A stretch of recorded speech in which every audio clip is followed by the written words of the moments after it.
Uau, meus irmãos. Eu falei para o apóstolo Pedro que vocês estão me colocando numa situação difícil, filho. Olha, irmãos, pensa bem. Alguma vez, vocês já saíram de uma churrascaria e alguém estava oferecendo alguma coisa para você comer depois? É assim que eu me sinto aqui. Eu me sinto como quem está querendo dar alguma coisa para vocês e vocês tudo de barriguinha cheia, porque, olha, desde que eu cheguei aqui, o Gilson chegou aqui, feijoada. O Jeto chegou ontem, churrasco. O apóstolo Pedro ainda me sobe aqui e faz a sobremesa completa, ainda serve o cafezinho. Eu acho que eu vou ficar na porta para receber a gorjeta e vou embora.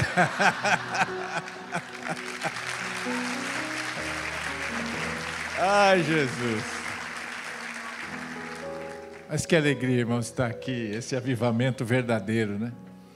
Há muito avivamento falso por aí, mas esse é o avivamento verdadeiro que Deus está fazendo aqui. Isso é tremendo, irmãos. Eu me empolgo de ver o que Deus tem feito através da vida do apóstolo Pedro Medina, a unção que Deus derramou sobre ele. E você que está aqui poder ver e viver e usufruir disso, é um privilégio extraordinário. Aproveitem. Esse casal é um casal maravilhoso. Um casal que Deus ungiu, separou e entregou aqui para vocês. Eu quero levar eles embora, vocês sabem disso. Mas aí, filho, aí é outra história, né? Aí é na oração, é no joelho. Vamos ver quem ora mais.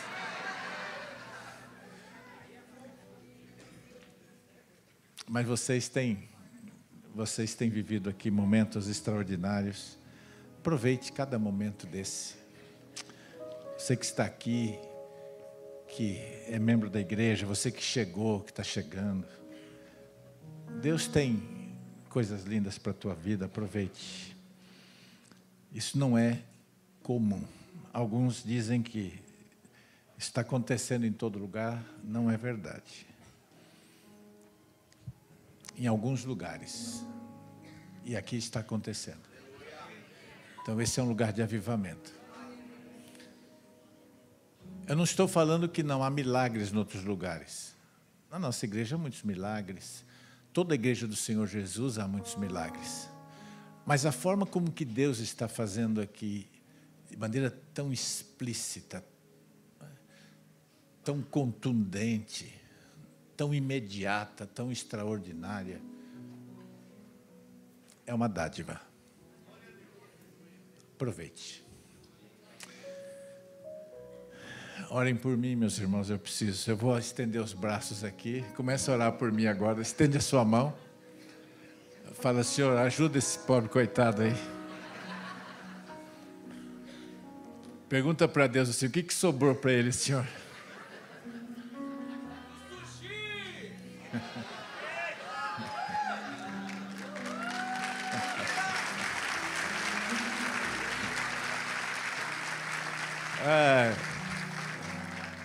Senhor, meu Deus e meu Pai, muito obrigado por ser testemunha do que o Senhor tem feito aqui.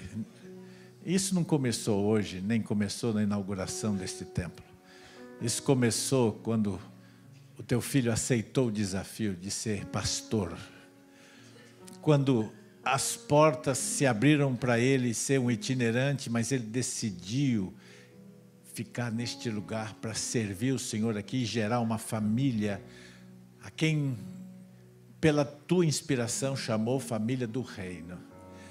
E essa é uma família marcante, é uma família poderosa, é uma família abençoada, porque ela te representa. É uma família cheia do teu Espírito Santo. Então nós queremos abençoá-los agora, meu Pai, para que esse avivamento, ele seja cada dia maior. Que venha do norte, do sul, do leste, do oeste, pessoas de todo lado para ver o que o Senhor está fazendo aqui. Mas mais do que isso, para ser uma inspiração, para ser uma alavanca, para ser uma catapulta que vai empurrar esse avivamento para todos os lugares do Brasil. Abençoamos este lugar, esta casa, e abençoamos este casal que o Senhor levantou para esse tempo e para ser uma referência nesta geração. Em nome de Jesus. Amém, amém, amém. Eu vou fazer a minha parte em 2 momentos. Primeiro eu quero consolidar tudo aquilo que eu já ouvi aqui desde que cheguei com o pastor Gilson e com o apóstolo Jetro Paiva. Eu quero ler um texto para os irmãos que está no livro dos Gálatas, carta de Paulo aos Gálatas, capítulo 6, Gálatas 6,14. O apóstolo Paulo escreve assim: quanto a mim, que eu jamais me glorie, a não ser na cruz do nosso Senhor Jesus Cristo, por meio da qual o mundo foi crucificado para mim e eu para o mundo. De nada vale ser circuncidado ou não, o que importa é ser uma nova criatura. Paz e misericórdia estejam sobre todos os que andam conforme esta regra, a regra da nova criatura, e também sobre o Israel de Deus. Que Deus abençoe a sua palavra ao nosso coração. Irmãos, esse talvez seja o maior desafio de um homem de Deus. Porque ninguém quer morrer. Todos nós queremos viver. Só que a vida que Deus tem para mim e para você depende da nossa disposição de morrer para esta vida. Irmãos, tem coisas que elas não podem acontecer porque elas são o que a gente chama na educação propedêuticas. O que é uma coisa propedêutica? É a matéria, por exemplo, vamos falar português 1 e português 2. Não pode fazer português 2 quem não fez o português 1. Porque o português 1 é propedêutico. Você precisa primeiro do 1 para depois ir para o 2. Existem coisas que Deus quer fazer na minha vida, na sua vida, mas Ele só pode fazer se você estiver disposto a morrer. Tem uma vida que Deus quer te dar, mas essa vida que Deus quer te dar depende da tua disposição de morrer para esta vida. E por que a gente não quer morrer para esta vida? Por que a gente tem medo quando o tema é esse? Quando a gente fala que é preciso morrer para este mundo, como Paulo declarou, já estou crucificado com Cristo, morri para este mundo. Por quê? Porque a gente não crê, de fato, que a vida que Deus tem para mim e para você é melhor do que essa que você carrega. Essa vida que você carrega está muito aquém da vida que Deus tem para te dar. Mas para que Ele te dê, você vai ter que confiar, você vai ter que acreditar, e você vai ter que ter a predisposição de morrer e se entregar nesta vida. Esse talvez seja o nosso maior e o grande desafio. Jesus morreu numa cruz. E quando Ele morreu nessa cruz, Ele não morreu apenas para cobrir os nossos pecados. Ele morreu nessa cruz para nos levar para ela. Quando Jesus subiu na cruz, Ele não foi só para expiar o meu pecado e o seu pecado, mas quando Jesus Cristo subiu na cruz, Ele subiu naquela cruz para que eu e você subisse também. Ele foi à frente, Ele foi primeiro do que nós. O apóstolo Paulo diz que, por conta da sua obediência, Deus o exaltou soberanamente, lhe deu o nome acima de todo nome, para que ao nome de Jesus todo joelho se dobre e toda língua confesse que Ele é Senhor, para a glória de Deus Pai. Mas é interessante você observar que o texto começa dizendo que haja em vós o mesmo sentimento que houve também em Cristo Jesus, que mesmo sendo como Deus, não teve por usurpação o ser igual a Deus, mas antes humilhou-se a si mesmo, tomando forma de homem e morrendo a morte de cruz. Ele foi para a cruz. E porque ele foi para a cruz, Deus o exaltou soberanamente. E Deus deu algo muito maior. Porque como nós já aprendemos, o Jesus se tornou o Cristo. Ele venceu. E ele nos mostrou o caminho. E o caminho começa com a cruz. A vida de Deus começa com a nossa morte. E esse talvez seja o nosso maior desafio. Morrer para esse mundo, morrer para as coisas desse mundo, morrer para os prazeres desse mundo. E ele morreu, nós precisamos morrer com ele. Nós precisamos morrer exatamente onde ele morreu. Às vezes a gente quer ter de Deus algumas coisas. Eu vejo aqui que o apóstolo Pedro Medina se move numa unção sobrenatural. E eu sei que muitas pessoas, ao vê-lo, pensam assim, será que isso é possível na minha vida? Alguns talvez pensem, será que no meu ministério, os pastores que estão aqui, será que no meu ministério isso é possível? Será que isso pode acontecer? O grande problema nosso, meus irmãos, é que eu nunca vou poder alcançar a dimensão do Cristo se eu não passar pelo caminho que Cristo passou. Esse é o problema. A gente quer ter as coisas que Ele tem para nos dar, mas a gente não quer passar pelo caminho que Ele passou. A gente não quer entrar onde Ele entrou. E muitas vezes a gente não quer estar onde Ele está. Moisés andava na presença. Mas o povo não queria a presença. O povo queria que Moisés trouxesse da parte de Deus as respostas. Mas eles não queriam a presença de Deus. Porque a presença de Deus nos impõe morte. A gente precisa morrer. E eu sei que foi disso que vocês ouviram aqui, eu estou consolidando. Como que eu posso cumprir o propósito dele? Como que eu posso cumprir o propósito de Deus na minha vida, se eu não tomar o caminho que ele tomou? Se eu não subir na cruz que ele subiu? Como é que eu posso?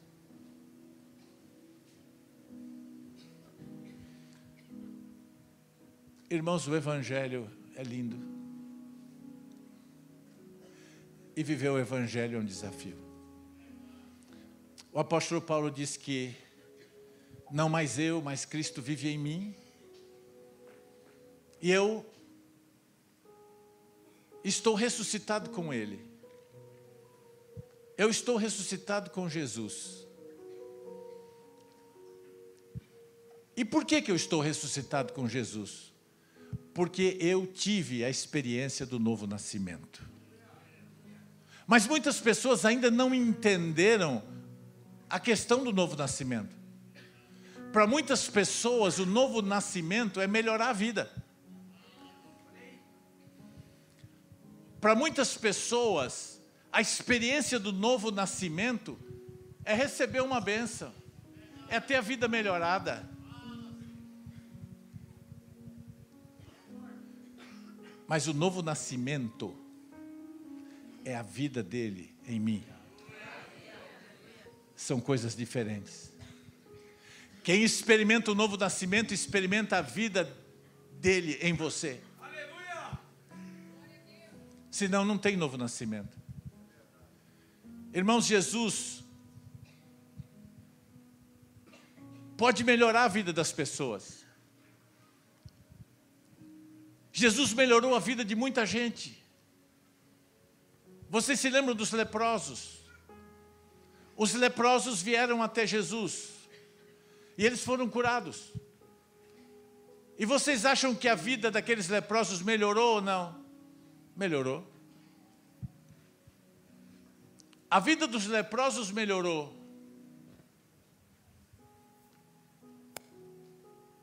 Mas o fato de você ter a sua vida melhorada não significa que você tenha a vida dele em você. São coisas diferentes.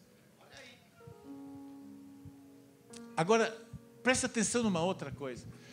Para Jesus melhorar a vida das pessoas, ele não precisou morrer.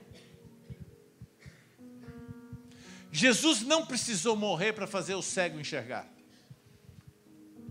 E quando o cego viu, vocês acham que a vida dele melhorou? Evidente. Aqueles que foram libertos, a sua vida melhorou? Evidente. Aqueles que foram curados das mais diversas enfermidades, sua vida melhorou? Evidente. Agora me responde, Jesus precisou morrer para melhorar a vida de alguém? Não. Então por que ele morreu?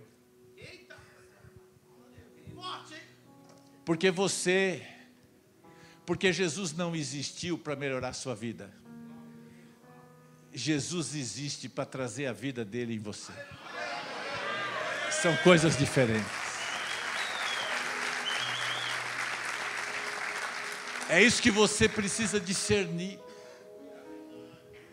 A vida dele precisa estar em você.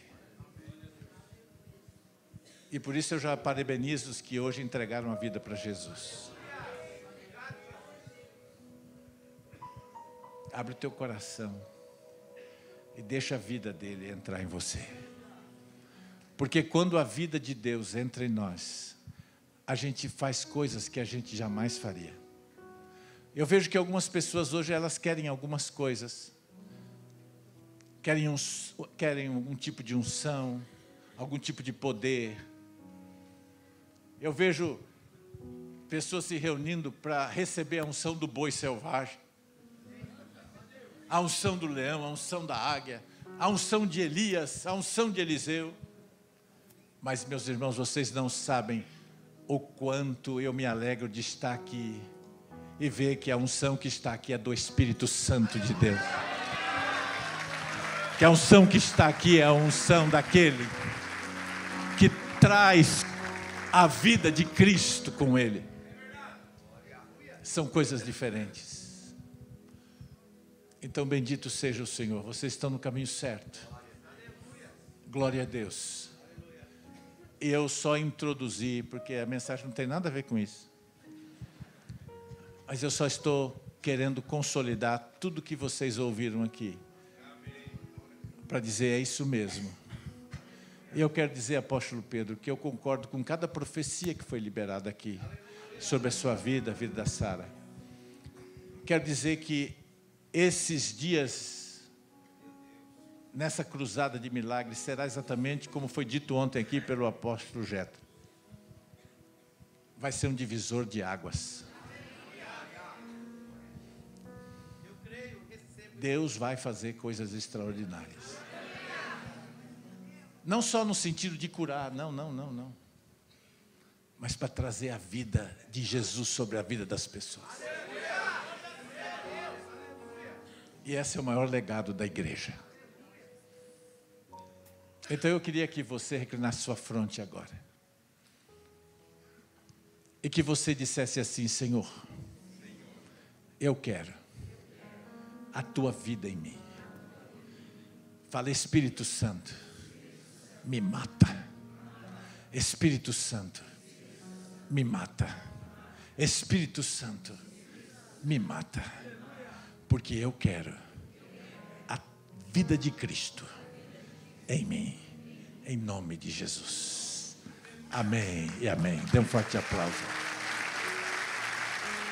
Glória a Deus. Eu quero entrar nessa segunda parte.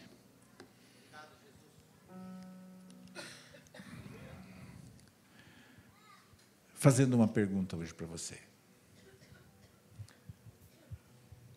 Porque vocês trazem no nome dois substantivos que são bem pesados. O primeiro é família e o segundo é reino.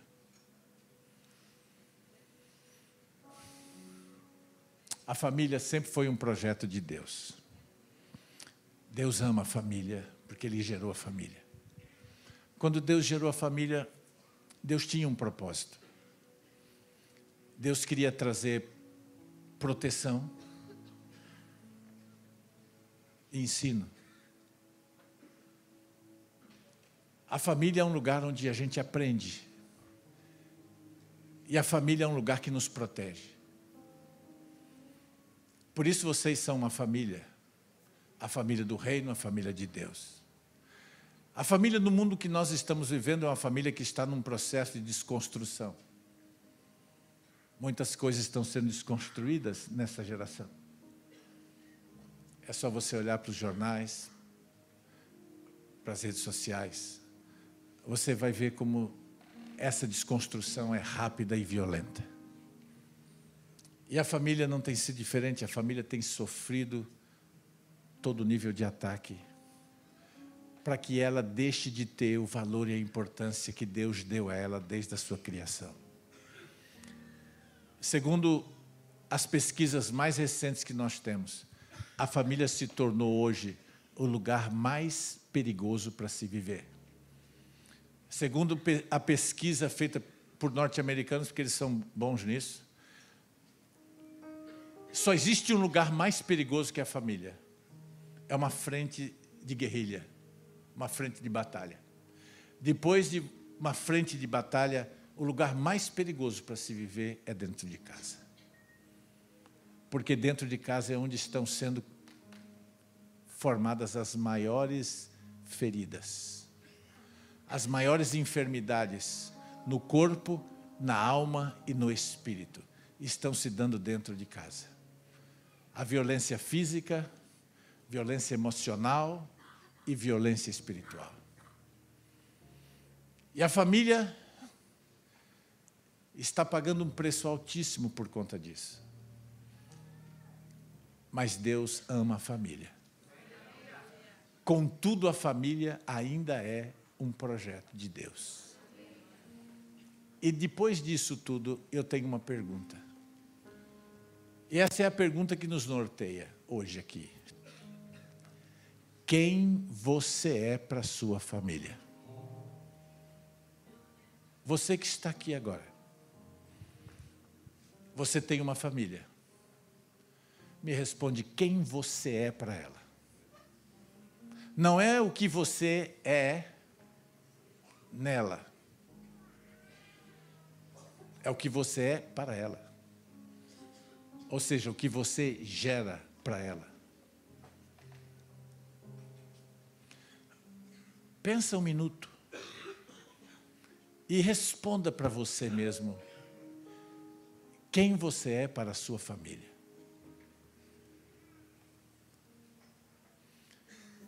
O texto que eu quero, fundamental que eu vou falar, é o texto de Gênesis 44. Deixa eu olhar nesse aqui que é melhor.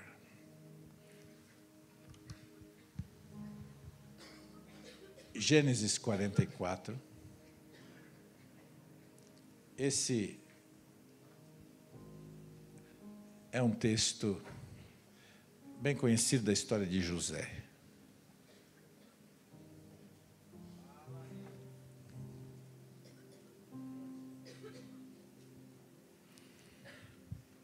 Diz assim: José deu as seguintes ordens ao administrador de sua casa: encha as bagagens desses homens com todo o mantimento que puderem carregar e coloque a prata de cada um na boca da sua bagagem. Depois coloque a minha taça, a taça de prata, na boca da bagagem do caçula, junto com a prata paga pelo trigo. E ele fez tudo conforme as ordens de José. Deixa eu falar de José. Sabe quem José era para sua família? Quem que José era para sua família? José era um chato. José era um cara que ninguém suportava. Ninguém gostava de José. Porque José, ele era o leve-trás do pai, o fofoqueiro. Ele era adolescente. E o pai falava assim, vai lá e sonda os teus irmãos. Tudo que os teus irmãos fizerem, você vem e me conta.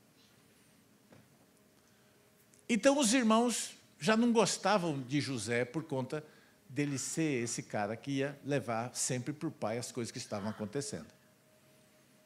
Depois, por ser José, o filho preferido de Jacó, que fez uma túnica maravilhosa para ele, uma túnica colorida, os seus irmãos ainda tinham mais ciúme dele. E José era um menino, um adolescente arrogante. Como nós diríamos no nosso tempo, metido a besta. Um menino que vivia sonhando sonhos estranhos para os seus irmãos, porque nos sonhos de José, os seus irmãos, inclusive seu pai, se curvava diante dele, em atitude de respeito e de honra. E aquilo foi gerando um incômodo no coração dos irmãos dele, que levou a uma ação natural, porque tudo aquilo que a gente não gosta, a gente quer se livrar. Sim ou não? Por isso muita gente, por não gostar da família, se livrou da família, saiu, foi embora e não quer nem olhar para trás. Porque de alguma maneira a família te feriu, te machucou, e você decidiu matá-la, tirá-la da sua vida. Tudo aquilo que te incomoda, você quer tirar. Cabelo branco, por exemplo. Tem muita gente que está incomodado com o cabelo branco, já resolveu tirar. As rugas nem se fala.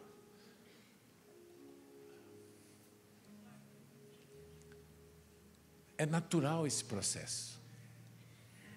José sentia o ódio dos seus irmãos, porque os seus irmãos não suportavam a personalidade de José.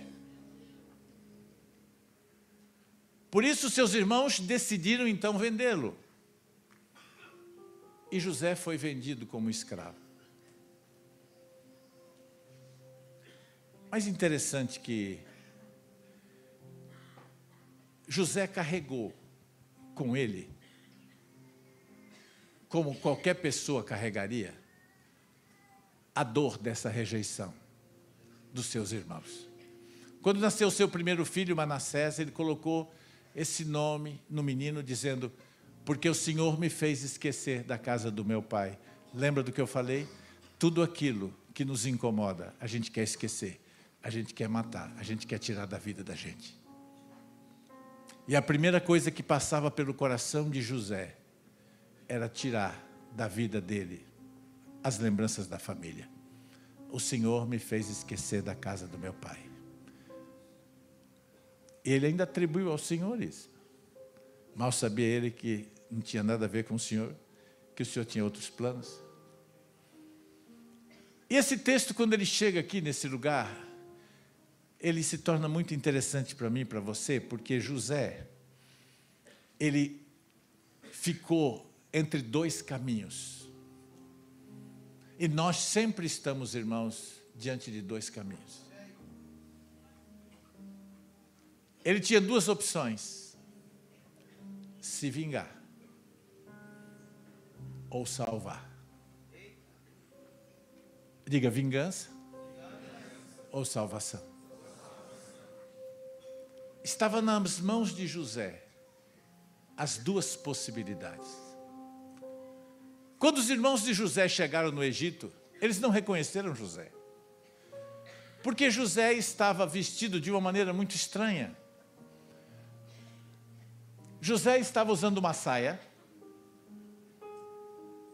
porque era assim que os egípcios se vestiam. Vocês sabem que o Egito é o símbolo do mundo? Na Bíblia? É o símbolo do mundo. E José estava com a aparência do mundo. Porque José estava vestido de uma saia, ele tinha a cabeça raspada e um rabo de cavalo. José tinha braceletes de ouro. Ele não usava camisa, mas ele tinha um colar de ouro grande colocado no seu pescoço. Os irmãos de José não o reconheceram, porque ele estava com a aparência do mundo, mas José não era do mundo. Por que eu quero dizer isso, irmãos? Porque quando o apóstolo Pedro disse aqui, se tem alguém que precisa se reconciliar com Jesus, e eu queria que você entendesse que se reconciliar com Jesus significa se reconciliar com a igreja de Jesus também.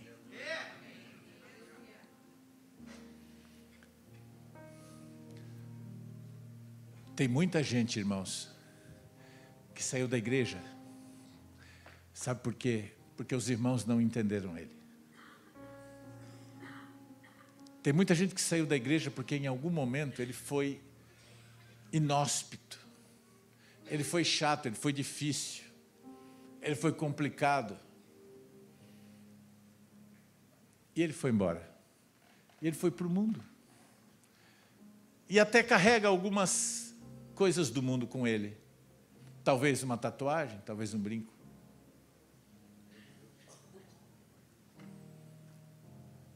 Mas ele não negou seu Senhor. Não sei se você entende o que eu estou falando, irmão. Você entende?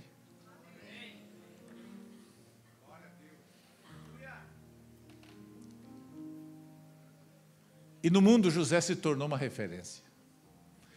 No Egito ele se tornou um cara relevante, importante, aclamado. E agora José tinha a possibilidade de salvar sua família. Ou de se vingar. E sabe que José viveu esse drama? Se você ler os capítulos anteriores, 42, 43, que eu li o 44, você vai ver que quando ele viu os seus irmãos, ele os reconheceu e veio na memória dele tudo o que aconteceu. Irmãos, pensa que foi fácil para José se lembrar que ele foi jogado numa cisterna e ele foi deixado lá sozinho. Você acha que José não chorou, não gritou, não pediu misericórdia, não pediu ajuda? Imagina você sendo jogado dentro de uma cisterna, como José foi, pelos seus próprios irmãos, e abandonado lá e deixado lá. Imagina você, que o teu pai foi embora e te deixou e te abandonou, porque ele tinha uma outra mulher ou ele tinha outra família. E você se sentiu exatamente assim como José, dentro de uma cova, dentro de um buraco. Ou aquela mulher que te abandonou, que te deixou, por uma aventura. E você, criança, como eu já vi, segurou as pernas do seu pai e disse, não vai. Mas o seu pai foi. E você disse, eu quero esquecer dele. E alguns ainda dizem assim, eu não tenho pai. E talvez você pudesse até dizer assim, o Senhor me fez esquecer do meu pai. Porque o meu pai nos abandonou, nos deixou. Mas agora, ele está diante dos seus irmãos. E ele pensa, me vingo deles ou salvo eles? O que eu vou fazer?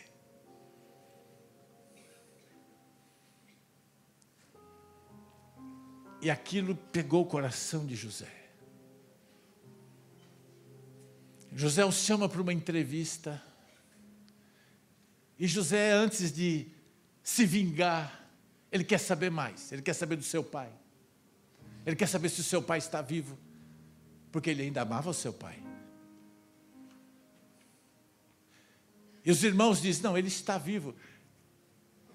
E tem um outro irmão, que você não conheceu. Não, eles não falaram assim, porque eles nem sabiam que era José. Mas ele ficou lá com o nosso irmão. Nós estamos aqui, mas o meu pai ficou com o nosso irmão lá, o nosso irmão mais novo lá. Aí José falou, irmão mais novo, José não sabia que ele tinha um irmão. Da mesma mãe, que era Raquel. Aqui no coração de José, disparou. Ele falou, meu Deus, eu tenho um irmão da mesma mãe. E José começa a pensar, o que o ódio pode gerar? E aí ele começa a olhar e pensar que ele tem um irmão que ele não conhece, o pai está vivo, ele quer se reencontrar com esse pai, mas tem uma coisa difícil para ele, que para ele se reencontrar com o pai, e para ele se reencontrar com o irmão, ele precisa perdoar. E isso não é uma experiência fácil.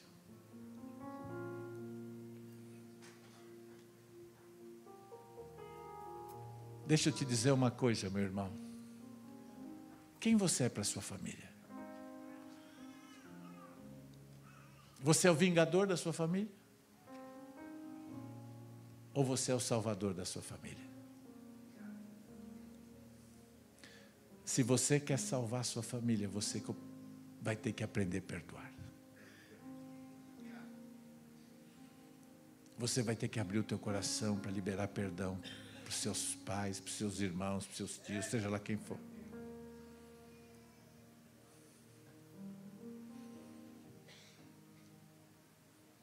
A família precisa ser salva, irmão.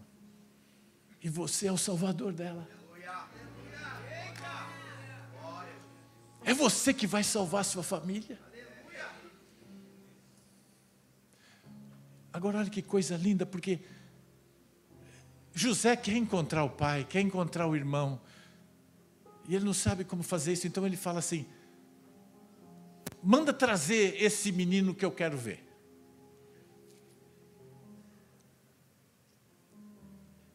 E eles trouxeram Benjamim. E a Bíblia diz que quando ele olhou para Benjamim, que ele viu, ele se encheu de tanta emoção, que ele foi para um cômodo da casa e foi chorar. Porque ele olhou para aquele menino lindo, Benjamim, filho da minha mão direita. Ele falou, esse cara é meu irmão. E ele começou a chorar por aquele irmão, que ele nem conhecia. E ele volta. E ele quer trazer o pai, mas ele não sabe como fazer isso.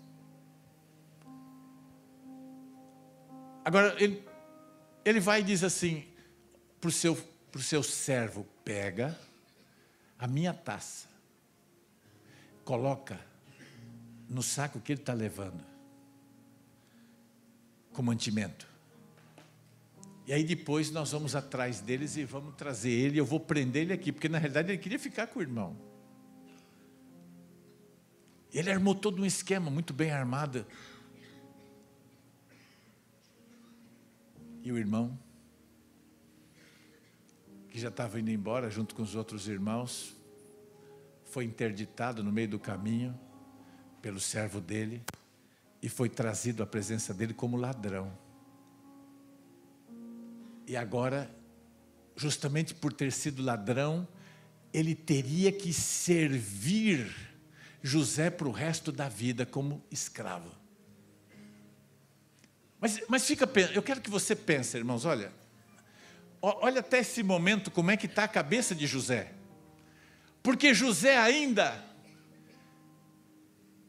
ele não sabe lidar com essa emoção que ele está vivendo.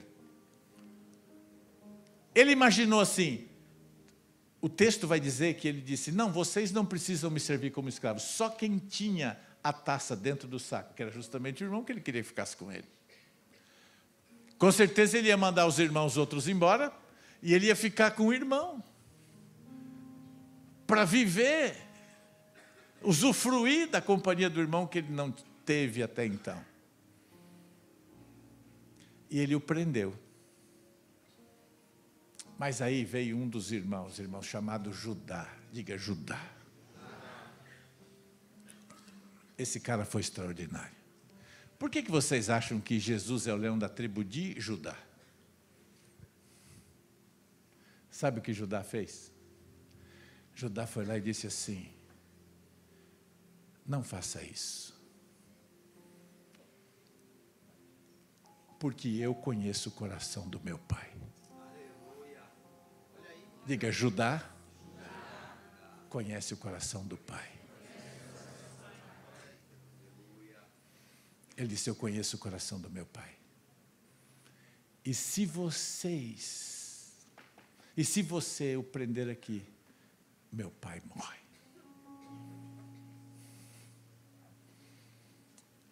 Agora, presta atenção, irmão. Por que Jesus e Judá estão tão ligados? Porque sabe qual é o coração do Pai, do nosso Pai? É que ninguém se perca, mas que todos venham ao arrependimento. Você sabe onde eu e você estávamos? Presos, cativos dos nossos pecados, algemados, em cadeias e prisões, tomado de demônios.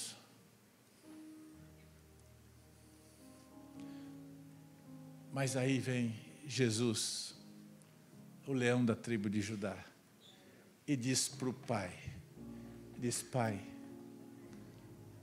eu conheço o teu coração. O senhor quer salvar todo mundo, não quer? Então eu vou pagar esse preço. Eu fico no lugar dos meus irmãos. Foi exatamente isso que Judá fez. Judá falou assim, libera todos eles.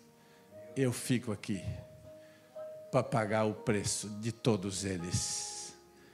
Eu tomo o lugar que é deles. E foi exatamente isso que Jesus fez por mim e por você. Ele tomou o nosso lugar para que nós pudéssemos viver a liberdade. Por isso você é livre.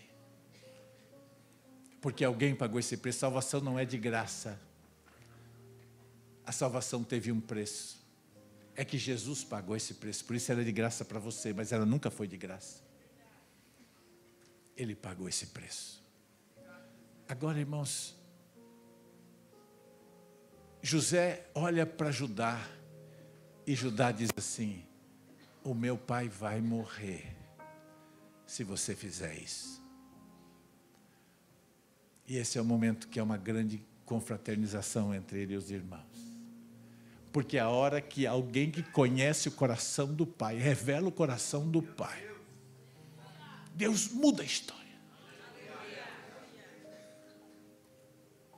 Aquilo que podia ser vingança, aquilo que podia ser perseguição, que podia ser ódio, se torna perdão. Ele abraça os seus irmãos e disse, seus irmãos falaram, mas você é José? Ele disse, não tenham medo de mim.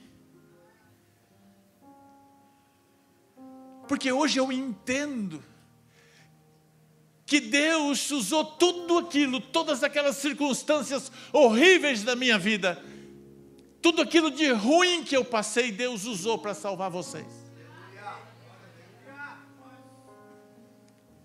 Para livrar vocês da morte e da fome. Irmão, sabe por que você está aqui? Porque um dia Jesus te achou. Jesus te encontrou.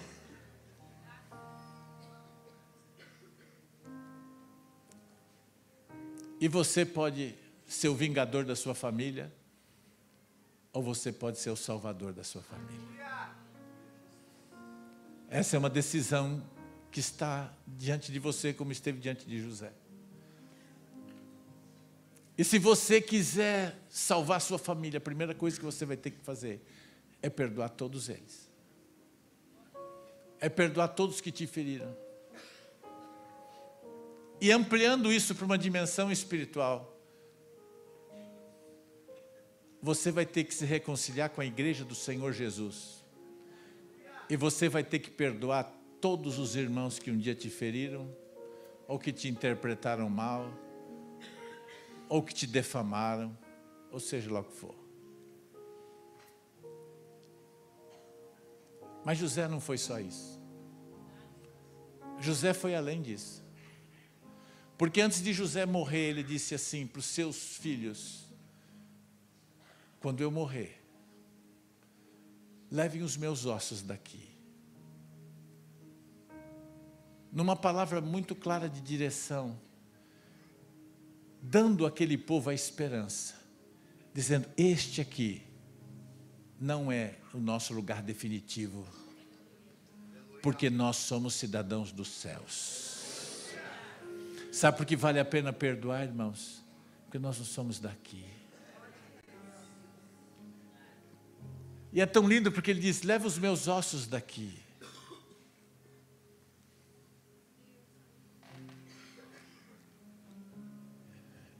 Agora os irmãos imaginem que durante 400 e tantos anos, 430 anos, o povo de Israel carregou os ossos de José.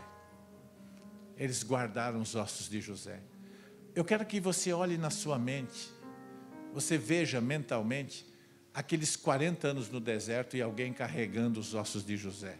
Eu quero que você imagine no dia que todo mundo está saindo do Egito, que é comer com pressa, não é? A Páscoa, sair com pressa. Imagina naquele dia com pressa, todo mundo juntando as coisas. Alguém falou: gente, temos que levar os ossos de José.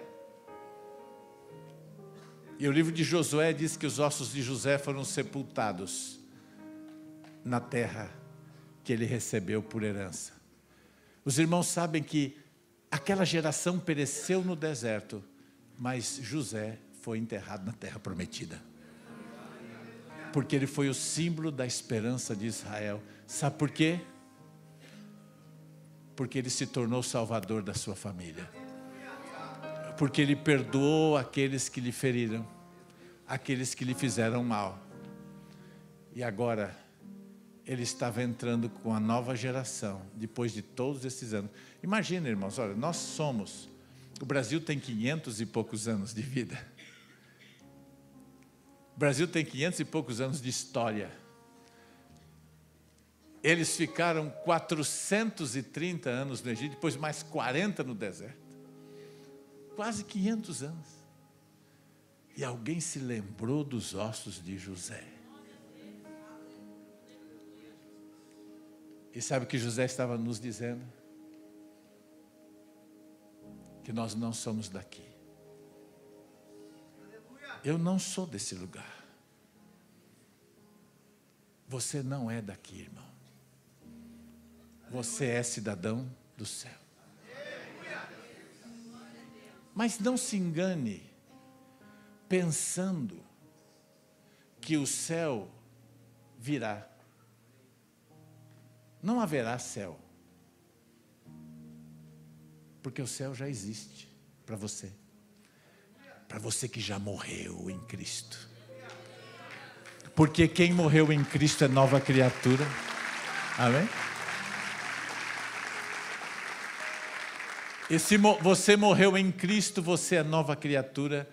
E se você é nova criatura, você já é cidadão do céu. O céu já começou para você. Porque como você já aprendeu na exousia, não é? O céu é onde Jesus está. Então o céu já começou para você. Nenhum de nós aqui, crente, nascido de novo, vai para o céu. Nós já estamos no céu. Porque nós já carregamos a presença dele. A gente só vai transicionar de corpo, né? Mas nós já fazemos parte dessa geração abençoada que já é herdeiro de uma nova terra. Somos herdeiros dessa nova terra. Mas para concluir, eu quero fazer essa pergunta de novo para você. Quem é você para a sua família? Você tem uma família?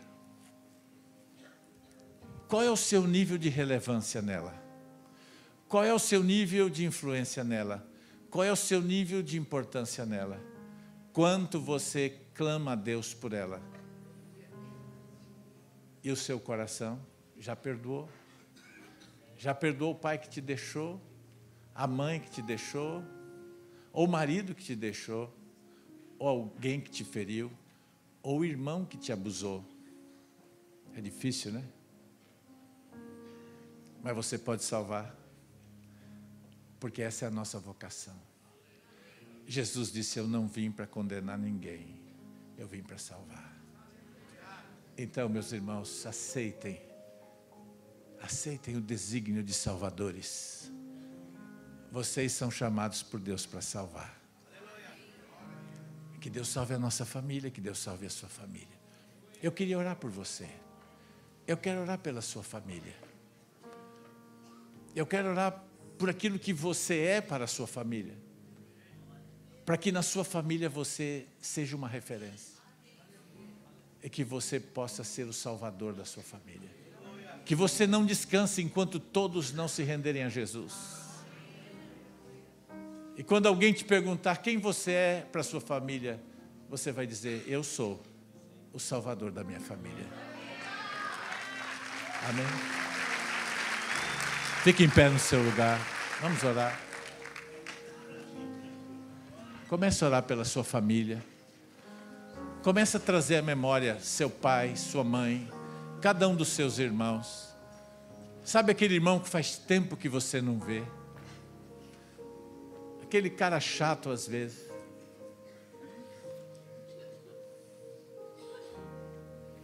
Você fala: pastor, nem posso lembrar desse irmão, que se eu lembrar e ligar para ele, vai me pedir dinheiro. Todo mundo tem um irmão assim, irmão.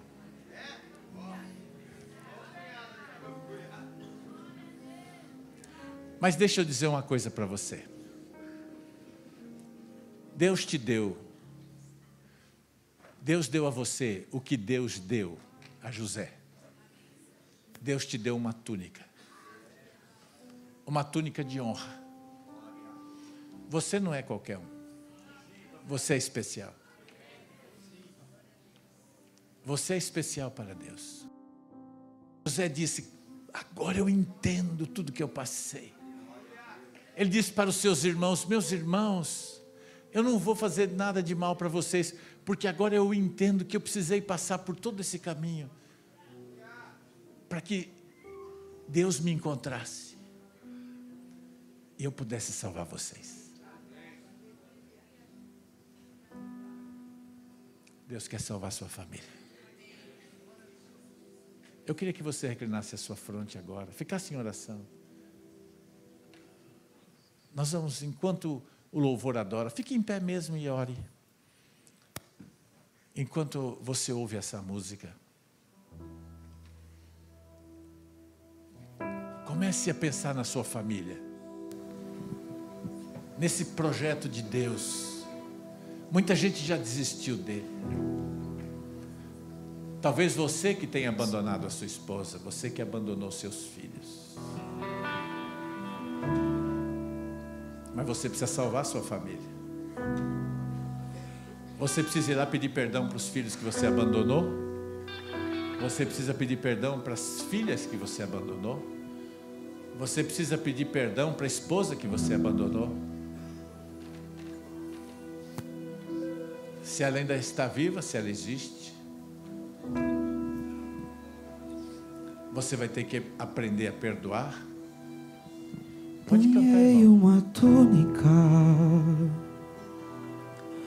muito linda, tão perfeita, várias cores. Ganhei uma túnica. Não pedi, não barganhei, não comprei. Ganhei.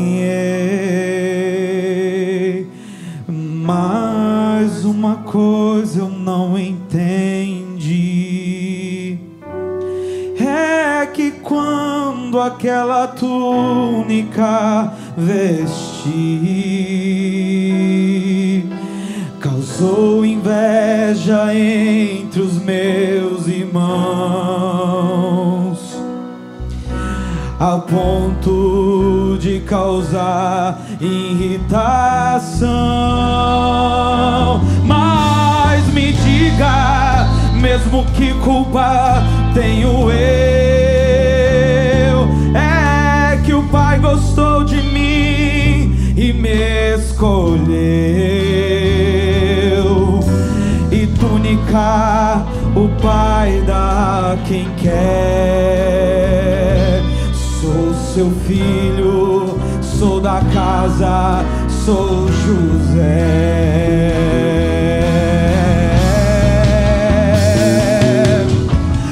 Vai conversar com meu pai e pergunta por que me deu. Sepulta o ciúme e fica em paz, pois eu vou deixar levar o que é meu. Podem até planejar me vender ou tentar me matar, rasgar a túnica, dizer que eu morri, mas foi no anonimato que eu cresci.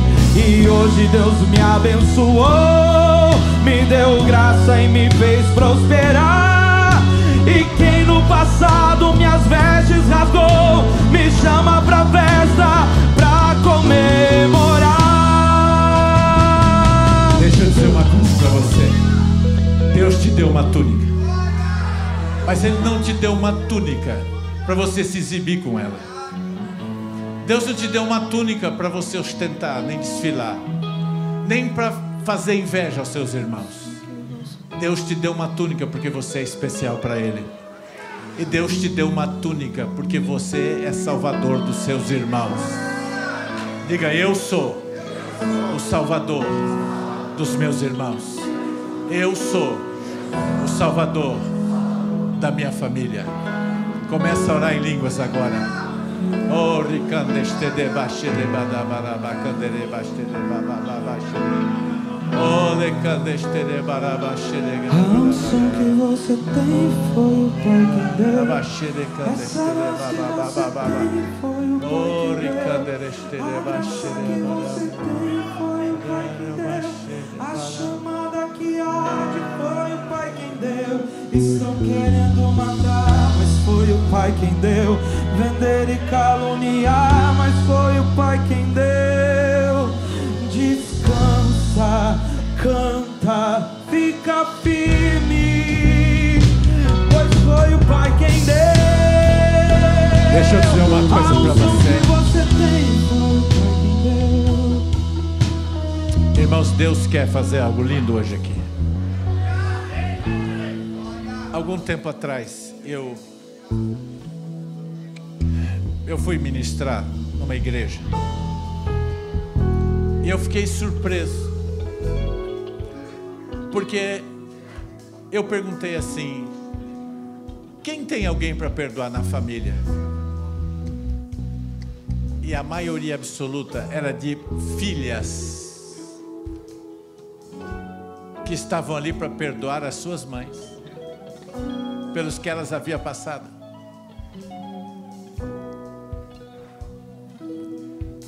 Eu quero fazer um apelo hoje à noite aqui. Eu sinto do Espírito isso. Tem alguém na sua família que você precisa perdoar? Sai do seu lugar, vem aqui, porque hoje isso vai ser quebrado. Você é o salvador da sua família.